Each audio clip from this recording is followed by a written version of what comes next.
Egyptian civilization. The gift of the Nile.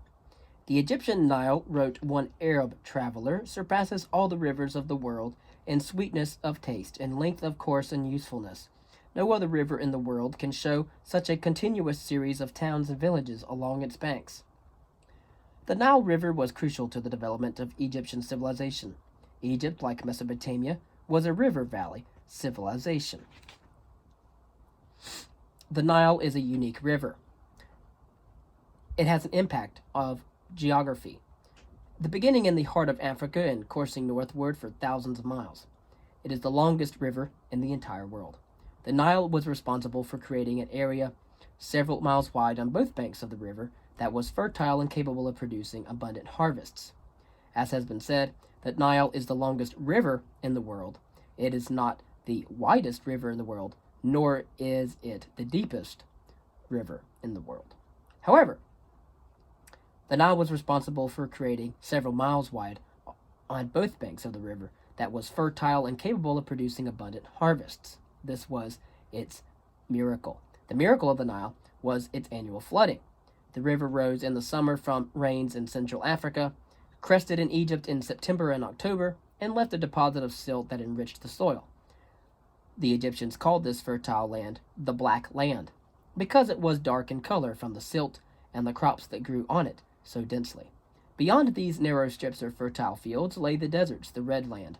About 100 miles before it empties into the Mediterranean, the river splits into two major branches, formulating the delta, a triangular shaped territory called Lower Egypt, to distinguish it from Upper Egypt, the land upstream to the south. Egypt's important cities developed at the tip of the delta. Even today, most of Egypt's people are crowded along the banks of the Nile River. And as you know, any species that exists has to have a source of water. And unlike Mesopotamia's rivers, the flooding of the Nile was gradual and usually predictable, and the river itself was seen as life enhancing, not life threatening. Although a system of organized irrigation was still necessary, the small villages that cropped up along the Nile could create such systems without the massive state intervention that was required in Mesopotamia. Egyptian civilization consequently tended to remain more rural, with many small population centers congregated along a narrow band on both sides of the Nile. The surpluses of food that Egyptian farmers grew in the fertile Nile Valley made Egypt prosperous. But the Nile also served as a unifying factor in Egyptian history. In ancient times, the Nile was the fastest way to travel through the land, making both transportation and communication easier. Winds from the north pushed sailboats south, and the current of the Nile carried them north. Unlike Mesopotamia, which was subject to constant invasion, Egypt had natural barriers that fostered isolation and protected it from invasion, gave it a sense of security, if you will. These barriers included deserts to the west and east, cataracts or rapids on the south part of the river, which made defense relatively easy, and the Mediterranean Sea to the north. These barriers, however, were effective only when combined with Egyptian fortifications at strategic locations. Nor did these barriers prevent the development of trade. Indeed, there is evidence of very early trade between Egypt and Mesopotamia. The regularity of the Nile floods and the relative isolation of the Egyptians created a sense of security and a feeling of changelessness. To the ancient Egyptians, when the Nile flooded each year, the fields laugh and people's faces light up. Unlike people in Mesopotamia, Egyptians faced life with a spirit of confidence in the stability of things. Ancient Egypt and its civilization was characterized by a remarkable degree of continuity for thousands of years. The Old and Middle Kingdoms. Modern historians have divided Egyptian history into three major periods, known as the Old Kingdom, the Middle Kingdom, and the New Kingdom. These were periods of long term stability characterized by strong monarchical authority, competent bureaucracy, freedom from invasion, much construction of temples and pyramids, and considerable intellectual and cultural activity. But between the periods of stability were ages known as the intermediate periods, which were characterized by weak political structures and rivalry for leadership, invasions, a decline in building activity, and a restructuring of society. And so, in ancient Egypt, and ancient Egyptian civilization centered on the life giving water and flood silts of the Nile River, with most of the population living in Lower Egypt, where the river splits to form the Nile Delta. Most of the pyramids built during the Old Kingdom are clustered south and west of Cairo. And so you have the Nile Delta in Lower Egypt towards the north, and then you have the Red Sea to the east of the Nile, where you find Sinai and the Arabian Desert. To the east of the Nile, you find the Sahara Desert. And right between the Red Sea and the Nile is what is called the Nubian Desert. You have most of the cities up near the Nile Delta, which is Lower Egypt. And then you have lesser cities as you go further south. According to the Egyptians' own tradition, their land consisted initially of numerous populated areas ruled by tribal chieftains. Around 3100 BCE, the first Egyptian royal dynasty under a king called Menes united Upper and Lower Egypt into a single kingdom. Henceforth, the king would be called King of Upper and Lower Egypt, and a royal crown, the double crown, was created, combining the white crown of Upper Egypt and the red crown of Lower Egypt.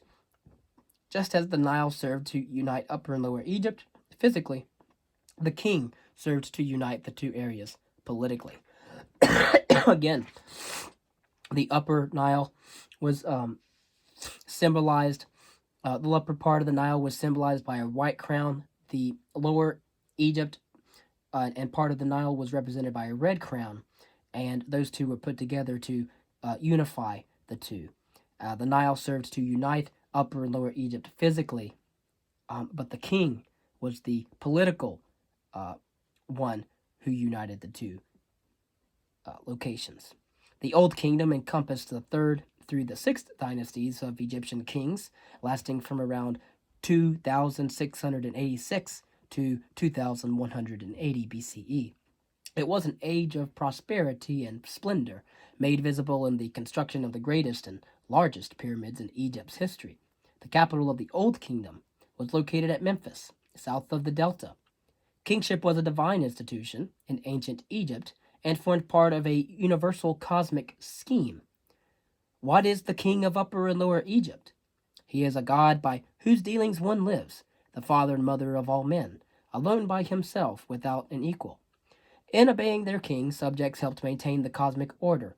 A breakdown in royal power could only mean that the citizens were offending divinity and weakening the universal structure. Among the various titles of Egyptian kings, that of Pharaoh, which originally meant great house or palace, eventually came to be the most common. Although they possessed absolute power, Egyptian kings were supposed to rule not arbitrarily, but according to set principles. The chief principle was called Ma'at, a spiritual precept that conveyed the ideas of truth and justice, and especially right order and harmony. To ancient Egyptians, this fundamental order and harmony had existed throughout the universe since the beginning of time. Pharaohs were the divine instruments, who had divine rights as kings, who maintained it, and were themselves subject to it. Although theoretically absolute in their power, in practice Egyptian kings did not rule alone. Initially, members of the king's family performed administrative tasks, but by the 4th dynasty, and remember there are about 6 dynasties in the Old Kingdom, by the 4th dynasty, a bureaucracy with regular procedures had developed. Especially important was the office of vizier, or vizier, steward of the whole land. Directly responsible to the king, the vizier was in charge of the bureaucracy. For administrative purposes, Egypt was divided into provinces, or nomes, as they were later called by the Greeks, 22 in Upper Egypt and 20 in Lower Egypt. A governor called by the Greeks a nomarch was head of each nome and was responsible to the king and the vizier. Nomarchs, however, tended to build up large holdings of land and power within their nomes, creating a potential rivalry with the pharaohs. The Middle Kingdom. Despite the theory of divine order, the Old Kingdom eventually collapsed, ushering in a period of disarray. Finally, a royal dynasty managed to pacify all Egypt and inaugurated the Middle Kingdom by a new royal dynasty. A period of stability lasting from around 2055 to 1650 BCE. Egyptians later portrayed the Middle Kingdom as a golden age, a clear indication of its stability. Several factors contributed to its vitality. The nome structure was reorganized. The boundaries of each nome were now settled precisely, and the obligations to the nomes to the state were clearly delineated. Nomarchs were confirmed as hereditary office holders, but with the understanding that their duties must be performed faithfully. These included the collection of taxes for the state and the recruitment of labor forces for royal projects, such as stone quarrying. The Middle Kingdom was characterized by a new concern of the pharaohs for the people. In the Old Kingdom, the pharaoh had been viewed as an inaccessible god king. Now he was portrayed in the Middle Kingdom as the shepherd of his people, with the responsibility to build public works and to provide for the public welfare. As one pharaoh expressed it, "He, a particular god, created me as one who should do that which he had done, and to carry out that which he commanded should be done. He appointed me herdsman of this land, for he knew who would keep it in order for him." And then we have society and economy in ancient Egypt. Egyptian society had a simple structure in the Old and Middle Kingdoms. Basically, it was organized along hierarchical lines, with the god king at the top. The king was surrounded by an upper class of nobles and priests, who participated in the elaborate rituals of life that surrounded the pharaoh. This ruling class ran the government and managed its own landed estates, which provided much of its wealth. Below the upper classes were merchants and artisans. Merchants engaged in an active trade up and down the Nile, as well as in town and village markets. Some merchants also engaged in international trade. They were sent by the king to Crete and Syria, where they obtained wood and other products. Expeditions traveled into Nubia for ivory and down the Red Sea to Punt for incense and spices. Eventually, trade links were established between ports in the Red Sea and countries as far away as the Indonesian archipelago. Egyptian artisans made an incredible variety of well-built and beautiful goods: stone dishes, painted boxes made of clay, wooden furniture, gold, silver, and copper tools, paper and rope made of papyrus, and linen clothing. By far the largest number of people in Egypt simply worked the land. In theory, however, the king owned all the land, but granted portions of it to his subjects. Large sections were in the possession of nobles and the temple complexes. Most of the lower classes were serfs, or common people, bound to the land, who cultivated the estates. They paid taxes in the form of crops to the king, nobles, and priests, lived in small villages or towns, and provided military service and forced labor for building projects. The culture of Egypt. Egypt produced a culture that dazzled and awed its latter conquerors. The Egyptians' technical achievements, especially visible in the construction of the pyramids, demonstrated a measure of mathematical and geometrical skill unequaled in the world at that time. To the Egyptians, all of these achievements were part of a cosmic order, suffused with the presence of the divine. Spiritual life in Egyptian society. The Egyptians had no word for religion because it was an inseparable element of the entire world order to which Egyptian society belonged. The Egyptians were polytheistic and had a remarkable number of gods associated with heavenly bodies and natural forces, hardly unusual in view of its banks. The sun was a source of life and hence worthy of worship. The sun god took on different forms and names depending on his specific role. He was worshipped as Atum in human form and also as Ra, who had a human body but the head of a falcon. The pharaoh took the title of Son of Ra, since he was regarded as the earthly form of Ra. Eventually, Ra became associated with Amun, an air god of Thebes, as Amun-Ra. River and land deities included Osiris and Isis, with their child Horus, who was related to the Nile and to the sun as well. Osiris became especially important as a symbol of resurrection or rebirth. A famous Egyptian myth told of the struggle between Osiris, who brought civilization to Egypt, and his evil brother Seth, who killed him, cut his body into 14 parts, and tossed them into the Nile River. Isis, the faithful wife of Osiris, found the pieces and, with help from other gods, restored Osiris to life.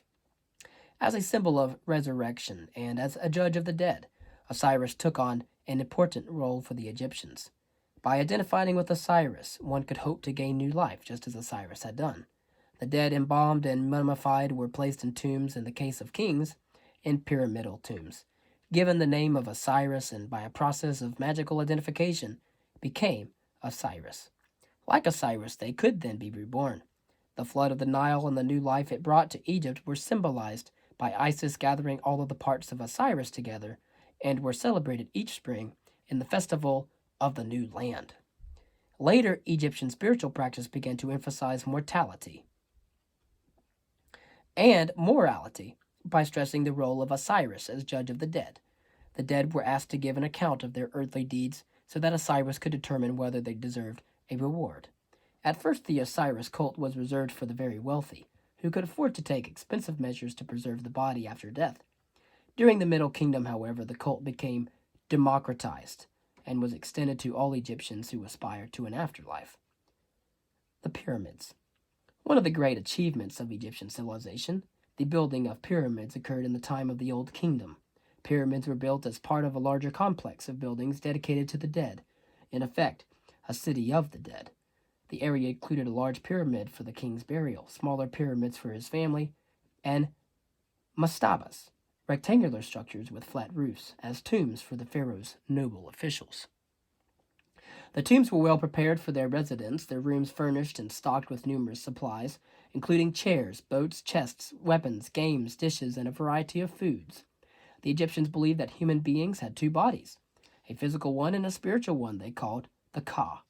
If the physical body was properly preserved by mummification, and the tomb was furnished with all the objects of regular life, the Ka would return, surrounded by earthly comforts, and continue its life despite the death of the physical body.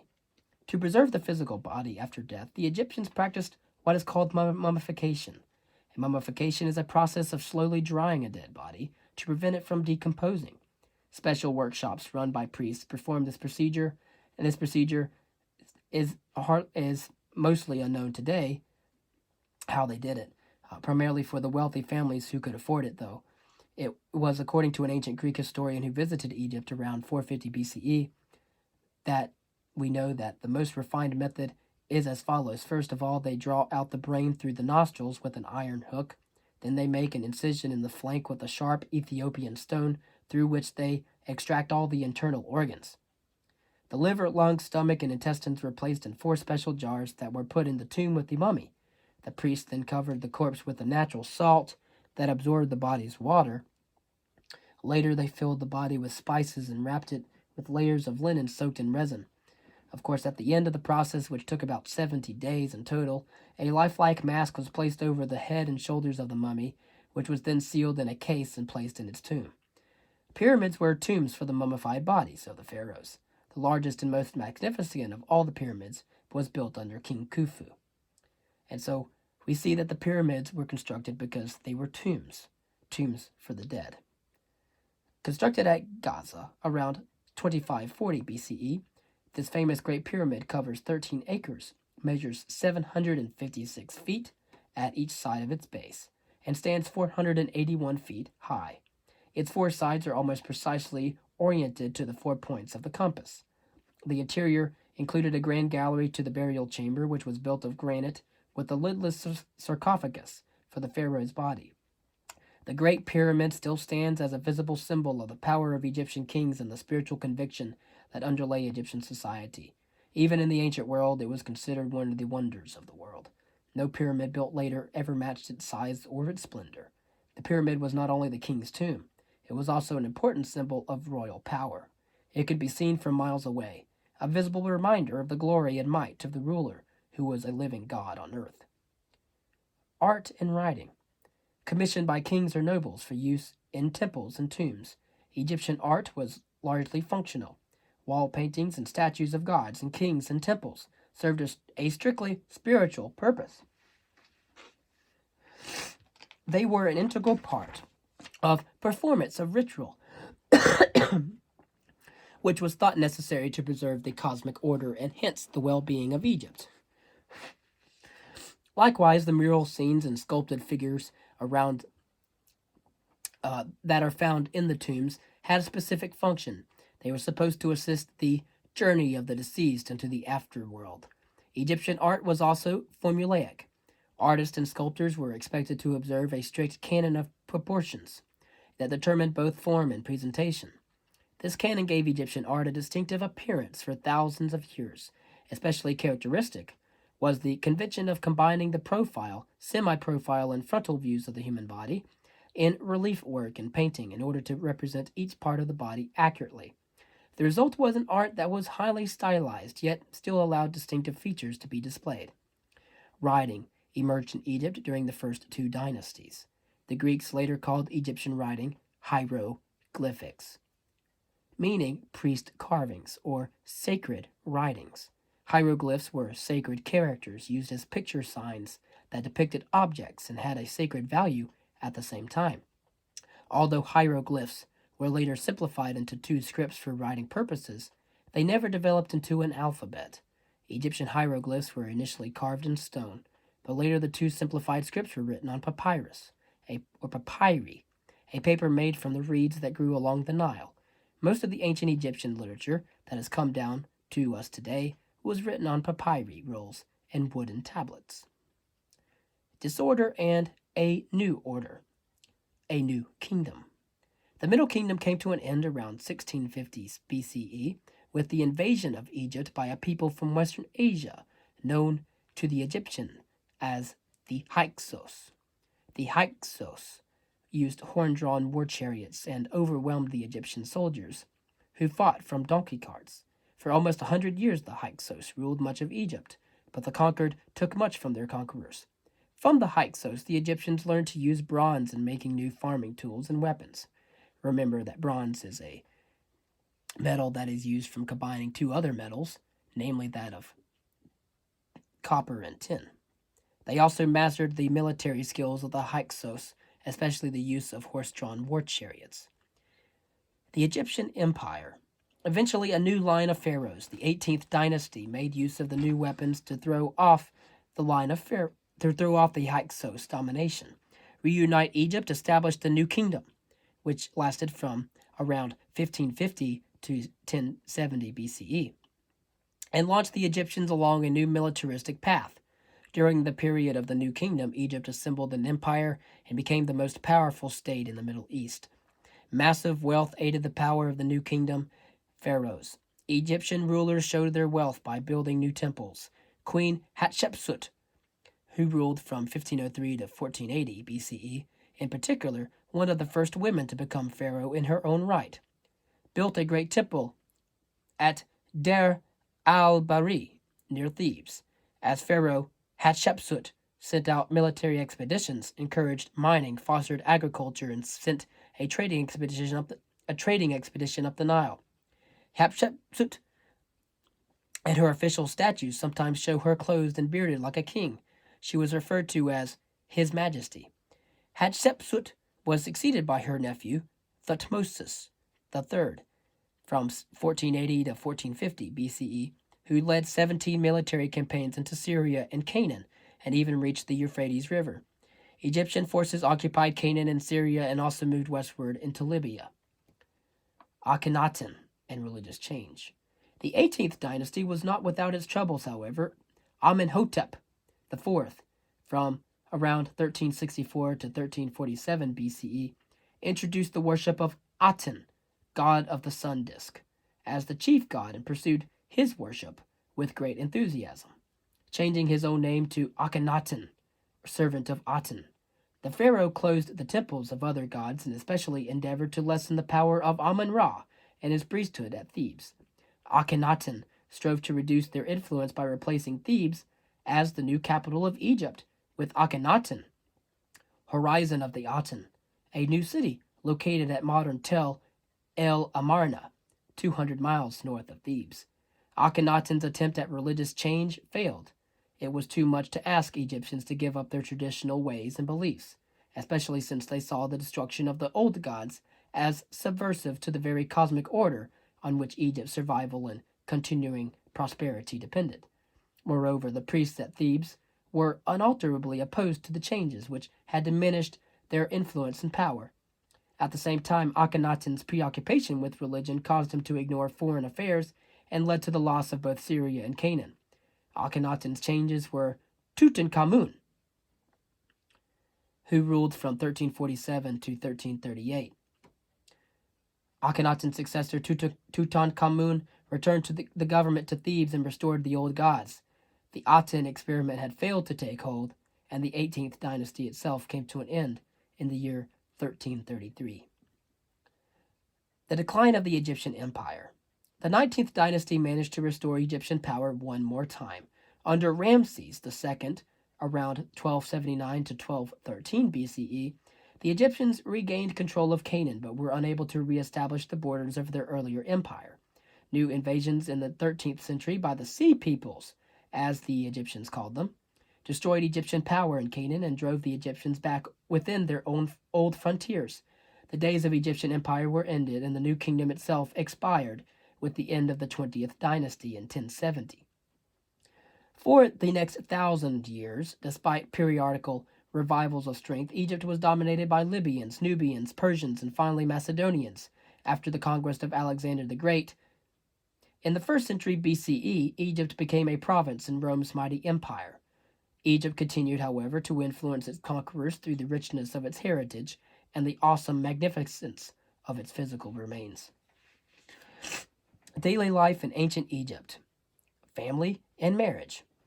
Ancient Egyptians had a very positive attitude towards daily life on earth and followed the advice of the wisdom literature, which suggested that people marry young and establish a home and family.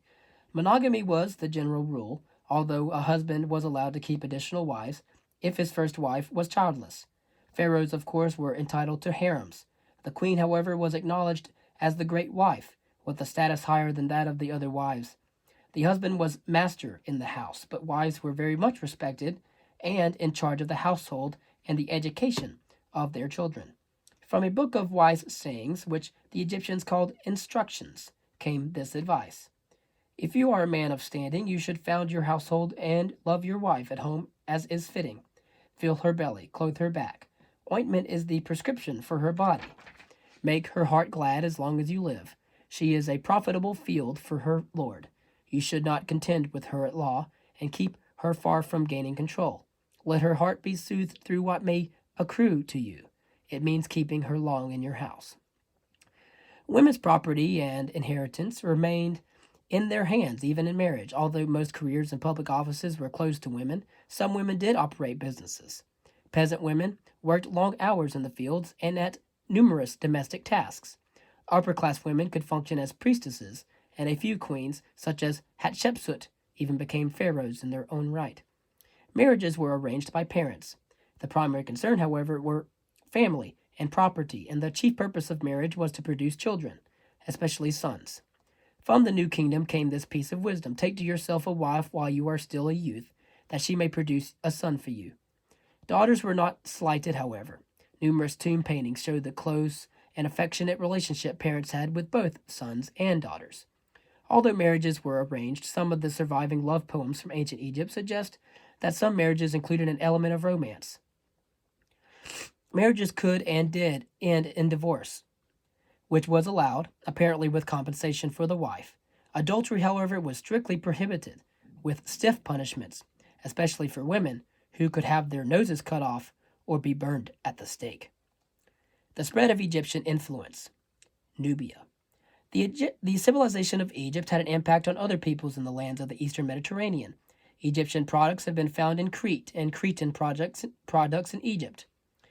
Egyptian influence is also evident in early Greek statues. The Egyptians also had an impact to the south in Nubia, which is the northern part of modern Sudan.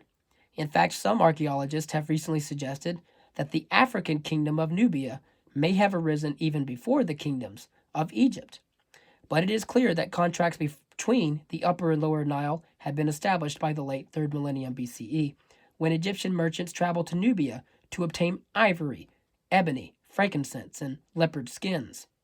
A few centuries later, Nubia had become an Egyptian tributary. At the end of the 2nd millennium BCE, Nubia profited from the disintegration of the Egyptian New Kingdom to become the independent state of Kush. Egyptian influence continued, however, as Kushite culture borrowed extensively from Egypt. including religious beliefs, the practice of entering kings and pyramids, and hieroglyphs. But in the first millennium BCE, Cush also had a direct impact on Egypt. During the second half of the 8th century BCE, Kushite monarchs took control of Egypt and formed the 25th dynasty of Egyptian rulers. It was not until 663 BCE that the light Kushite ruler was expelled from Egypt. During this period, the Kushite rulers of Egypt even aided the Israelites in their struggle with the Assyrians. Later we will talk about the Hebrews, or the children of Israel. Although its economy was probably founded primarily on agriculture and animal husbandry, Kush developed into a major trading state in Africa that endured for hundreds of years. Its commercial activities were stimulated by the discovery of iron ore in a floodplain near the river at Meroe. Strategically located at the point where a land route across the desert to the south intersected the Nile River, Meroe eventually became the capital of a new state. In addition to iron products, Kush and Meroe supplied goods from Central and East Africa, notably ivory, gold, ebony, and slaves, to the Romans, Arabia, and India. At first, goods were transported by donkey caravans to the point where the river north was navigable, but by the last centuries of the first millennium BCE, the donkeys were being replaced by camels, newly introduced from the Arabian Peninsula.